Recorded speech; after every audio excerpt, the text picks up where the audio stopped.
हर दरार में प्यास छुपी थी और हर सांस में अकेलापन। उसी सूनी जमीन पर एक छोटा सा बंदर बैठा था। आंखों में सवाल थे, लेकिन बोलने की ताकत नहीं। उसके सामने खड़ी थी एक बूढ़ी औरत, झुकी हुई कमर, कांपते हाथ और आंखों में ऐसी थकान जो सिर्फ जिंदगी देखकर आती है। वो बंदर उसे देख रहा था जैसे पूछ रहा हो, क्या तुम भी मुझे छोड़कर जाओगी जैसे सब गाय। बूढ़ी औरत का नाम किसी को नहीं पता था। लोग उसे बस अम्मा कहते थे।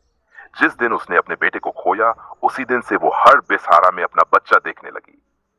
जब उसने इस छोटे बंदर को देखा, भूखा, डरा हुआ, अकेला, तो उसका दिल कांप गया। उसने अपने सूखे हाथ आगे बढ़ाए और धीरे से कहा, डर मत बेटा, जब तक मैं हूं तू अकेला नहीं है। बंदर ने उसकी गोद पकड़ ली। शायद पहली बार किसी ने उसे मां की तरह छुआ था। फिर आई वो ट्रेन, लोहे का वो अजगर जो बिना रुके कई कहानियां कुचल देता है। अम्मा को जाना था। कहां? ये तो उसे भी नहीं पता था। वो ट्रेन के दरवाजे पर खड़ी थी, एक हाथ लोहे को पकड़े, दूसरे में बंदर का छोटा सा शरीर। ट्रेन की सीटी गूंजी और वक्त जैसे चिल्लाया, अब फैसला करो। अम्मा की आंखों से आंसू बहने लगे। उसने बंदर को देखा, फिर उस सूखे रेगिस्तान को। अगर वो उसे साथ ले जाती तो शायद मंजिल तक पहुंचने से पहले दोनों टूट जाते।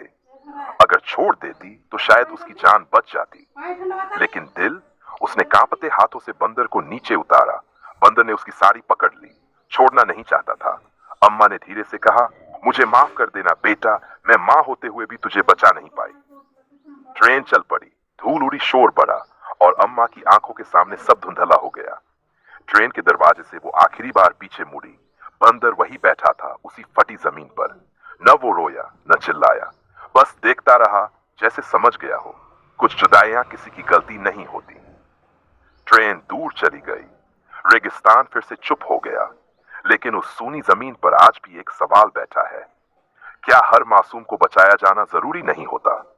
या कुछ जिंदगियां बस कहानी बनकर रह जाती हैं? एक मासूम जिंदगी ये अंत डिजर्व नहीं करती थी। अगर चाहो तो मैं